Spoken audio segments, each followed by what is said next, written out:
Welcome to The Explainer. Sometimes a really old story can ask a question that feels incredibly modern.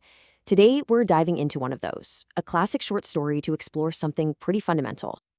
And that question is this: how much of you is actually you? I mean, seriously, think about it for a second. Your opinions, the things you're passionate about, even what you think is right or wrong. Did you come up with all of that on your own? Or are you maybe just reflecting the people around you? It sounds a little wild, I know, but believe it or not, the answer might be hiding in a 19th century Russian story about a woman who literally has no opinions of her own. We're going to see how this old piece of literature can be a pretty powerful and maybe a little uncomfortable mirror. All right, so let's get into it. But first, to really get what's going on, we need to understand why the short story is such a special and, well, powerful art form. Yeah, think about it like this. A novel, right? That's a long journey. You're in it for days, maybe weeks. But a short story? It's more like a flash of lightning. It's meant to hit you all at once in a single sitting and light up one single powerful idea. No messing around. And that's a huge difference. A novel can sometimes have a bit of filler, you know? There are commercial pressures, they need to be a certain length. But a short story? Nope. It's all about artistic purity. There is absolutely zero room for wasted words. Every single sentence, every little detail, has to be there for a reason, all working towards that one big effect. And it's that incredible focus that makes this art form so potent. When you put a bunch of them together from a certain era, it's like flipping through a photo album of a country's soul. Each story is a snapshot, capturing a specific moment as a nation is going through these huge, sweeping changes. I mean, just look at how this played out in Korea. You can literally trace the country's entire, incredibly turbulent 20th century just through its short stories. Back in the 20s, it was all about the harsh reality of life under occupation. Fast forward to the 60s and 70s, and the stories are full of people struggling with leaving their old lives behind for the city. Then you hit the 90s, and it's all about finding new meaning in a world of consumerism. See? Each one is like a perfect little time capsule of the national mood. Okay, so we've seen how these stories can capture the identity of a whole nation. But what happens when one of the all-time masters of the short story, the legendary Anton Chekhov, turns that laser focus inward on a single person's identity? Well, that's where we get to our main event, a story that takes this whole idea to a really fascinating and, frankly, pretty uncomfortable place. So let's meet our protagonist. Her name is Olenka. On the surface, she's super kind, pleasant, just a gentle person. But she's got this defining trait. She literally cannot live without loving someone. And here's the fatal flaw. When she loves someone, she doesn't just adopt their hobbies. She absorbs their entire identity. Their opinions, their passions, their whole worldview becomes hers. And you see this happen over and over. It's almost funny if it weren't so tragic. First, she marries a theater manager. Suddenly, to Olenka, the theater is the most important thing in the world. Then he dies, and she marries a lumber merchant. Guess what? Now the only thing worth talking about is the price of lumber. Then he dies. She takes up with a veterinarian, and bam, she's an expert on animal health. It's like clockwork. She is a perfect reflection of whoever she's with. But here's the real kicker. What happens when Olenka has no one to love? She's nothing. A total void. No opinions, no thoughts. It's like her mind is a beautiful, empty room waiting for someone else's furniture. And that complete emptiness, Chekhov tells us, is her greatest suffering. So, you can probably guess, this story created a huge stir. And the debate is still going. What are we supposed to think about this woman? Is she a tragic warning, a joke, or is she something else entirely? Okay, so in one corner, you've got the modern critique. They see Olenka as a total failure, right? A warning. She has no agency, no identity. She's the poster child for unthinking conformity. But in the other corner, you've got none other than Leo Tolstoy. Yeah, the War and Peace guy. And he thought she was an ideal. He argued she was this perfect example of selfless love, a pure soul who wasn't a failure at all, but a woman in her most natural, loving state. Tolstoy went to bat for this story big time. He basically said, you all think Chekhov is making fun of her, but he accidentally stumbled onto something beautiful. He saw her ability to just dissolve into another person, not as a flaw, but as this pure, almost holy form of love. Which, of course, brings us right back to the beginning and to the toughest question of all. Is Olenka really that weird? Is she some strange one-off character? Or is she just us, with the volume turned all the way up? There's this fantastic story about a writer who told a critic, "Look, I'm over 60 and I still don't really know my own line. So why on earth do you expect my characters to be perfectly consistent?" And that just nails it, doesn't it? In books and movies, we want characters who make perfect sense, but real people, we're not like that. We're messy. We change our minds. Our identities can feel, well, pretty fluid depending on who's in the room. And come on, we see the Olenka effect all the time, especially today. You ever jump on a social media bandwagon without really thinking it through? Or suddenly find yourself adopting all the opinions of your new group of friends? How about echoing the talking points of some charismatic influencer you follow? Or changing your taste in music or movies to match a new partner? That's Olenka. We all do it. And so this little story, written way back when, leaves us with a really big, kind of scary question for right now. If you lose the person you love, the person whose opinions you've borrowed, the person whose identity has become your own, do you also lose yourself? It really makes you wonder, where do they end?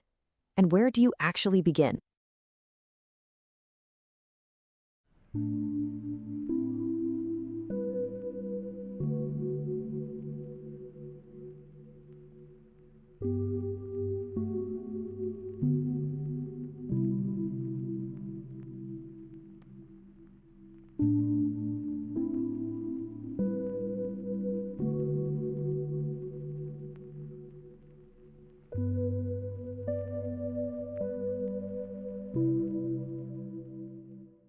Welcome to The Explainer. Today, we're diving into two classic short stories that are really going to challenge what you think you know about beauty, love, and the secret worlds that exist inside the people we think we know best.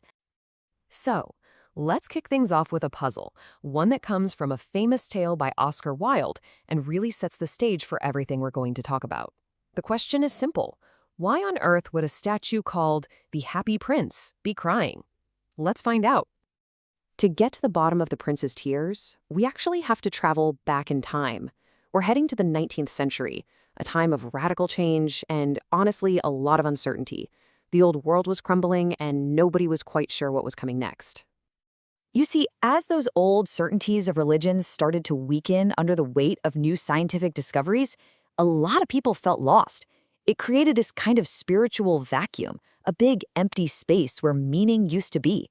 And something had to rush in to fill that void. And that something was beauty. A movement called aestheticism just swept through the arts, arguing that beauty was the highest value, the only real truth in a world that felt like it had lost its moral compass. And its most brilliant, most witty champion, Oscar Wilde himself. Wilde himself seemed to live this idea. He famously said that the world's real mystery isn't hidden away, it's the visible. The things you can see right in front of you, which, when you think about it, makes his story of the Happy Prince all the more surprising. And that brings us right back to our beautiful weeping statue. He's perched high above the city, looking like the perfect picture of joy. But he's holding a secret, a hidden world of suffering that he's about to reveal to a very unlikely friend. I mean, just look at him. From the outside, the prince was the very definition of happiness and beauty. A golden icon covered in precious jewels, admired by the entire city as a symbol of pure joy. He was the embodiment of that aesthetic ideal.